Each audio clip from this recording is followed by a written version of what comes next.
जब बात भारत के मान सम्मान की आ जाए तो भारतीय नारी हिंदुस्तान के दुश्मनों से विदेशी धरती पर भी हजारों की भीड़ से अकेले टकराने से नहीं डरती है। वो ये नहीं देखती है कि उसके सामने जो भारत विरोधी खालिस्तानी आतंकियों और उनके समर्थकों की भीड़ खड़ी है, वो उस पर हमला भी कर सकती है। ऐसी ही एक जाबाज भारतीय बेटी का सोशल मीडिया पर वीडियो जमकर वायरल हो रहा है। रूस के राष्ट्रपति पुतिन ने एक बार फिर भारत के प्रधानमंत्री नरेंद्र मोदी की जमकर तारीफ की है। पुतिन ने पीएम मोदी को बुद्धिमान व्यक्ति बताया। पुतिन ने भारत के साथ रूस के संबंधों की भी सराहना की। उन्होंने दावा किया कि पीएम मोदी के नेतृत्व में भारत तरक्की कर रहा है। कैसे अकेले भारत की बेटी सैकड़ों की संख्या में खड़े खालिस्तानियों से भिड़ गई। ये वीडियो अमेरिका के सैन फ्रांसिस्को स्थित भारतीय वाणिज्य दूतावास के बाहर का है। खालिस्तानी आतंकी और उनके समर्थक जुटे थे जो कनाडा के सर्रे में मारे गए खालिस्तानी आतंकी हरदीप सिंह निज्जर के समर्थन में जुटे थे। वीडियो में देख सकते हैं कि खालिस्तानियों के हाथों में खालिस्तान के झंडे और भारतीय राजदूतों के फोटो लगे बैनर हैं। वहीं कुछ के हाथों में आतंकी हरदीप सिंह निज्जर की फोटो वाली तख्तियां हैं। वीडियो में यह खालिस्तानी गुंडे भारतीय वाणिज्य दूतावास के बाहर भारत के खिलाफ जहर उगलते खालिस्तानियों को देख भारत की इस बेटी से रहा नहीं गया और वो खालिस्तानियों से जा भिड़ी। India cricket history Asian game के अंदर अपने तमाम रिकॉर्ड्स तोड़ चुका है। 16 गोल्ड मेडल जीते हैं, 26 के करीब silver medal and 29 bronze medal जीते हैं। पाकिस्तान भी इस वक्त एशियन गेम खेल रहा है, लेकिन परफॉर्मेंस उस तरह से नहीं चमक रही जिस तरह से इंडिया ने रिकॉर्ड तोड़े हैं। और ये इंडिया का जो एशियन गेम के अंदर परफॉर्मेंस देख रहे हैं, number 1 cricket, number 1 economy, number 1 geographical importance उसकी नंबर 1 जा रही है। इसके साथ साथ डेमोक्रेसी उनकी नंबर 1। लेकिन पाकिस्तान के पास नंबर 1 क्या है? सिर्फ और सिर्फ जज्बा। वो जज्बा कब काम आएगा? 77 साल निकल गए, बीक के कटोरे हाथ में है, दर दर की ठोकरें मिल रही हैं, लेकिन एक फील्ड में भी हम उनको नहीं हरा पाए।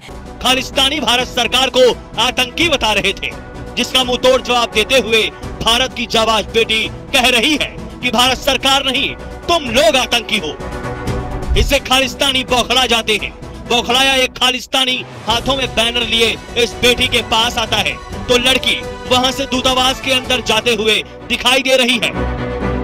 वही खालिस्तानी बाहर चिल्लाते हुए नजर आ रहे हैं। पास फंड्स हैं, वो स्पोर्ट्स में आगे हमसे, वो हर चीज में आगे हमसे। और आप यानी कि कह दें इंडिया इज आउटस्टैंडिंग। आउटस्टैंडिंग। अच्छा, कभी आउटस्टैंडिंग है? नहीं नहीं नहीं नहीं नहीं नहीं नहीं, हम सोच भी नहीं सकते। अब तो दुश्मनी में कौन आउटस्टैंडिंग है यार? हम ये कहते हैं कि इंडिया को हम मार दे देंगे, इंडिया के साथ हम ऐसा कर देंगे, ऐसा कर देंगे। ये सब ख्यालात है, हमारे पास कुछ भी नहीं है, हम कुछ भी नहीं कर सकते। कहते हैं हमारे पास बड़ा टैलेंट है, बड़ा टैलेंट है। और भाई वो टैलेंट किधर है? हमें भी दिखा दो। 77 सालों का वो टैलेंट। मैं कहती हूँ भाई मुझे दिखा दो टैलेंट किधर है। नहीं, आज से 45 साल पहले हमारा टैलेंट बहुत ऊपर था। आप हॉकी में देखें, हॉकी में पूरे खेलने वाला कोई। जय हिंद दोस्तों स्वागत है आपका हिंदुस्तान टॉप चैनल पर। दोस्तों, भारत का कनाडा पर एक्शन के बाद कनाडाई पीएम की बोलती बंद हो गई है। वह अब भारत से बातचीत करना चाहते हैं, यानी कनाडाई पीएम अब भारत से अपनी हार मानते नजर आ रहे हैं। बौखलाए कनाडाई पीएम ने भारत पर आरोप तो लगा दिए थे, मगर एक भी सबूत नहीं दे पाए, जिससे पूरी दुनिया में उनकी बदनामी हो चुकी है। और उन्होंने कभी सपने में भी ऐसा नहीं सोचा होगा कि भारत उनके खिलाफ इतना सख्त एक्शन लेगा। और इसी के चलते अब रूस के राष्ट्रपति व्लादिमीर पुतिन भी भारत की और मोदी जी की तारीफें कर रहे हैं। वहीं कंगाल पाकिस्तान की जनता भी अब भारत की तारीफें कर रही है। पाकिस्तानी ये कह रहे हैं कि भारत कई क्षेत्रों में नंबर 1 है और कई क्षेत्रों में नंबर 1 बनने जा रहा है, मगर हमारे देश का तो बेड़ा गर्क हो चुका है। तो दोस्तों आइए देखते हैं इस लेटेस्ट वीडियो को। लेकिन दोस्तों अभी तक आपने अगर चैनल को सब्सक्राइब नहीं किया तो चैनल को सब्सक्राइब करिए और बेल आइकन को दबाइए, जिससे आगे आने वाली हर एक वीडियो को नोटिफिकेशन आपको मिल सके। कनाडा ने कहा है भारत से कि वो प्राइवेट में बात करना चाहते हैं, तो क्या भारत इस बात के लिए इंडिया के लोग या इंडिया की गवर्नमेंट तैयार है? मैं इसको ऐसे देखूंगा कि कोई भी एक समझदार व्यक्ति जो है वो अब इस मैटर को अंत करना चाहेगा। और जस्टिन ट्रूडो साहब ने जो पॉलिटिकल कैपिटल इन्वेस्ट करने की कोशिश की थी, दैट इज बैकफायर्ड। और वो बैकफायर्ड इसलिए कर गया क्योंकि वेस्ट जो है वो अभी जस्टिन ट्रूडो के साथ खड़े होने के का कोई इरादा नहीं रखता for a cause which is trivial and which is dispensable, क्योंकि कोई ऐसा कॉज नहीं है जिसको कि वेस्ट स्पाउस करता है। तो वो ये जिद है कि भाई हम खालिस्तान के लोगों को यहाँ पे हार्बर करेंगे और उनको जो है वो ब्रेक इंडिया के जो उनका मंसूबा है उसको हम फ्रीडम ऑफ स्पीच के नाम पे फलने फूलने देंगे। तो this can not be tolerated. मतलब यूक्रेन का जो बॉर्डर वो तो इंटरनेशनल बॉर्डर है, लेकिन इंडिया का बॉर्डर की वेस्ट में कोई वो नहीं है, उसको वो सेपरेटिस्ट फोर्सेस और ये और वो कह के चलाएंगे। तो जस्टिन ट्रूडो साहब ने अपने पॉलिटिकल कंपल्शन के तहत इंडिया के ऊपर ये एलिगेशन पार्लियामेंट में लगा दिया, but he could not stand his ground. उसका रीजन ये कि आज तक वो एक भी आयोटा ऑफ एविडेंस नहीं दे सके हैं।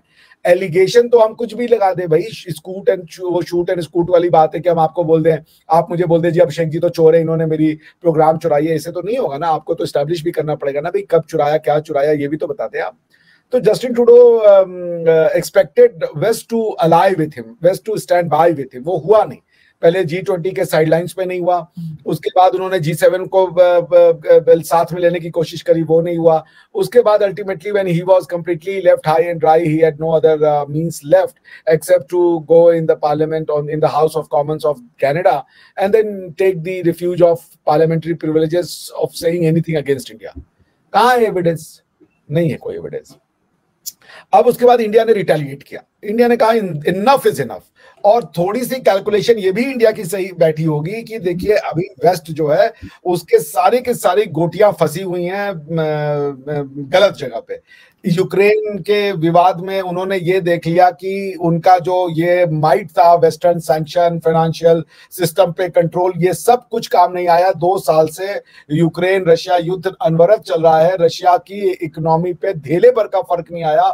ऑन द कॉन्ट्ररी यूरोप की इकोनॉमी डूब गई, बिकॉज की जो वो यूरोपियन जो रशियन गैस था, रशियन ऑयल था, जिसके बदौलत वो काम करते थे, वो जब बंद हो गई वो सप्लाई, उनको जब ऑल्टरनेटिव मींस ऑफ एनर्जी ढूंढना पड़ा तो उनकी हालत खराब हो गई, उनके यहाँ इन्फ्लेशन बढ़ गया, उनके यहाँ इकोनॉमी जो है, जो जर्मन इकोनॉमी थी वो लास्ट क्वार्टर में नेगेटिव ग्रोथ में गई थी, डिप्रेशन जिसको आप कह सकते हैं।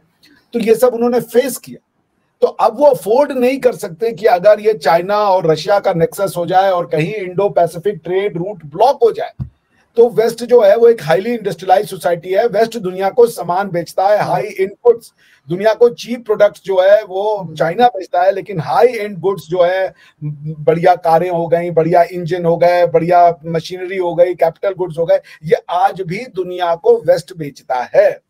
वेस्ट ये अफोर्ड नहीं कर सकता कि ये रूट बंद हो जाए, इसलिए वो चाइना और रशिया का गठजोड़ नहीं बर्दाश्त कर सकते, झेल नहीं सकते। और ये गठजोड़ में अगर इंडिया शामिल हो जाए उस तरीके से जैसे वो फैथम करते हैं, लाइक एन अलाई, तो फिर that will be the death nail of the west. तो वो इंडिया को एंटेगोनाइज नहीं कर सकते, और इसी बात का फायदा जो है, या इस बात की अंडरस्टैंडिंग इंडिया के लोगों को है कि ये हाई टाइम है, ये कनाडा से अभी अपना जो है स्टीम लूज मत करो, उनसे नेगोशिएट करो कि अगर तुम हमसे प्राइवेट में बात करना चाहते हो तो तुम ये नॉनसेंस ऑफ खालिस्तान को बंद करो। और हम ये नहीं कह रहे कि तुम इलीगल और एक्शन लो, लेजिटिमेट एक्शन लो। ये लोग जो थ्रेटन कर रहे हैं हमारे डिप्लोमेट्स को, हमारे सिख भाई बंधुओं को बोलने नहीं देते, इस पे आप एक्शन कीजिए, otherwise we are not interested. आप अपना सामान उठाइए यहाँ से। जो हमारा नेबरिंग कंट्री है इंडिया, वो इतना बेहतर बेस्ट क्यों है हर फील्ड? ये है ना, उनके पास उनकी सबसे जो बेस्ट चीज़ है उनकी इकोनॉमी है। सही है। आपकी इकोनॉमी अच्छी होगी, आपका कंट्री आगे जाएगा। ठीक है, जो इकोनॉमी होती है ना वो हर एक कंट्री की बैकबोन होती है। इकोनॉमी अच्छी है, बिल्कुल बिल्कुल। उसके बाद उनके पास फंड्स हैं, वो स्पोर्ट्स में आगे हमसे, वो हर चीज़ में आगे हमसे। और आप यानी कि कह दें India is outstanding. India is outstanding. अच्छा, इंडिया आउटस्टैंडिंग है। नहीं नहीं नहीं नहीं नहीं नहीं नहीं, हम सोच भी नहीं सकते। अब तो दुश्मनी में कौन आउटस्टैंडिंग है यार? हम ये कहते हैं कि इंडिया को हम मार दे देंगे, इंडिया के साथ हम ऐसा कर देंगे, ऐसा कर देंगे। ये सब ख्यालात है, हमारे पास कुछ भी नहीं है, हम कुछ भी नहीं कर सकते। इंडिया के पास हम जा भी नहीं सकते। इंडिया से हम आई थिंक 10 स्टेप्स पीछे हैं, 10 स्टेप्स उनसे हम पीछे हैं। वो हमसे बहुत आगे निकल गया इंडिया। उन्होंने ये नहीं कहा कि यार कि हमारी गवर्नमेंट ऐसी है या हम ये जो सियासतदान है इनसे हम रिवेंज लें। उन्होंने ये कभी नहीं सोचा। हमारे कंट्री में एक चीज़ है, जो भी सियासतदान आता है वो कहता है पहले मैं अपना रिवेंज लूँगा, उसके बाद मैं अपने मुल्क को देखूँगा उसके अंदर हो क्या रहा है। ठीक है, हमारी कंट्री की सोच ही है। उनकी, या आप सियासतदान ले लें, जो मर्जी ले लें, उनको प्राइम मिनिस्टर नरेंद्र मोदी को देख ले, कह रहे दुनिया में सबसे माना जाने वाला जो है उनका लीडर है, मोस्ट फेवरेट लीडर में। बिल्कुल बिल्कुल बिल्कुल। अब उन्होंने इंडिया से अपना नेम चेंज किया, भारत कर दिया। बहुत खुशी हुई है टू बी ऑनेस्ट। ठीक है, और उसके बाद उनकी हम क्रिकेट देख लें, फुटबॉल देख लें, उनका कबड्डी का मैच देख लें। और एशियन गेम्स में अभी रिसेंटली मैंने सर्च किया कि यार एशियन गेम्स हो रही हैं, हमारे पास कितने गोल्ड मेडल हैं, और मैंने जब सर्च किया हमारे पास एक भी नहीं था।